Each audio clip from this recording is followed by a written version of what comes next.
Բարև ձեզ, ես գտնվում եմ Ամերիկայի Միացյալ Նահանգներում Նյու Յորք քաղաքում։ Թե ինչի համար եմ այստեղ գտնվում, հետագայում դուք կիմանաք, բայց այսօր մի նշանակալի բան է տեղի ունեցել։ Financial Times համաշխարհային ամենահայտնի օրաթերթերից մեկը իր շաբաթօրյա հրատարակության մեջ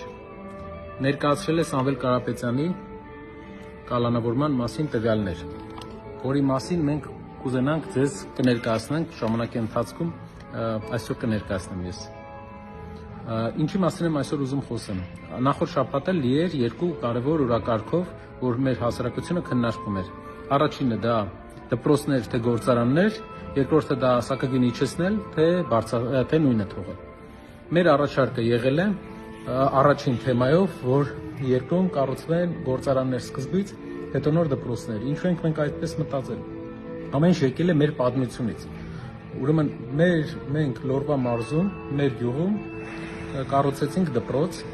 հետո մի 20 տարի առաջ ամենաժամանակակից պայմաններով։ Հետո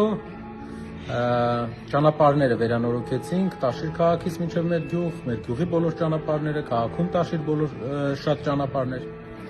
Սակայն անգամ գյուղի տների բոլոր փոփոխությունների արդյունքում մարդիկ էլի շարունակում են հեռանում։ Որտեղ պատճառը մեկն է։ Մարդը եթե չունի աշխատանք, եթե գործ չունի,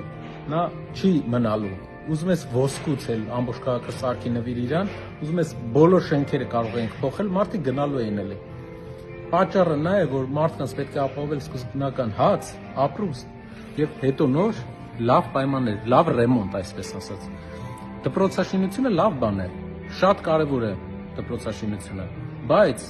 կարևոր է այս Հայաստանի աղքատության այս պարագայում, երբ 700,000 մարդ, ինչպես հայտնում են 25%-ը բնակչության աղքատ է ապրում, շատ կարևոր է, որ դպրոցաշինությունը որպես առաջնահերթություն լինի այն ժամանակ, երբ որ արտադրությունները, գործարանները կլինեն, հարկ կտան եւ այդ հարկերից կլինի։ Քանի որ մենք վարկ ենք վերցնում, դպրոց ենք կառուցում, հետո այդ վարկը պետք է փակենք հին տնտեսական միավորների, հին բիզնեսների հարկերի հաշվին, ու մարդկանց հարկերի հաշվին։ Ոչ մի ավել շահույթ երկրում չի ավելացել այս ներդրումների արդյունքում։ Իսկ եթե գործարան են կառուցում, ավելանում է շահութարկ, ավելանում է եկամտահարկ, երկիրը ակտիվանում է եւ այդ փողերով մենք կարող ենք արդեն առանց վարկ վերցնելու կառուցենք դպրոցներ։ Սա է մեր առաջօրակարգը, երկրորդը սակագնի հետ կապված։ Սակագնին շատ լուրջ պետք է վերաբերվենք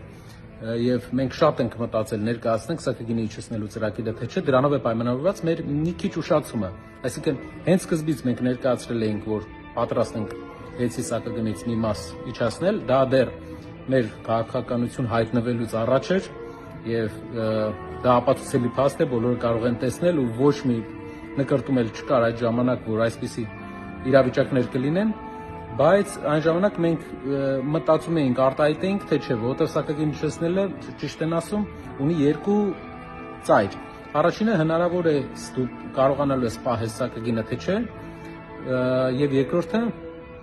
արդյոք իջեցնելով ինչ դրական էֆեկտ է տալի բնակչության համար։ Հայաստանում կյանքը բավականին թանկ է, աղքատությունը բարձր է եւ մենք առաջարկենք մենակ բնակչության համար իջեցնենք, դա է մեր առաջարկը եւ մենք շարունակում ենք առաջարկել։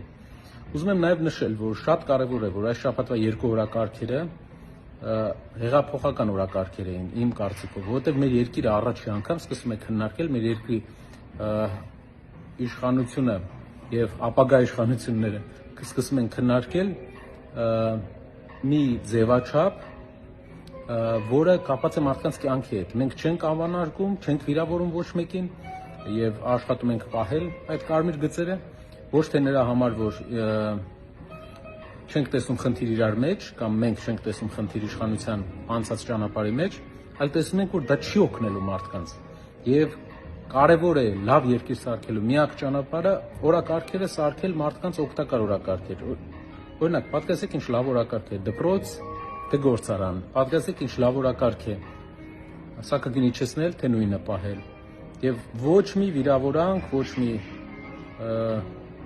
իրար անվանարկում, սա է ճանապարհը նորմալ երկիր ունենալու։ Եվ բոլոր նորմալ երկրները քննարկում են մտքերը եւ առաջարկները, եւ ոչ թե մարդկանց։ Շնորհակալ եմ, լավ օր ձեզ։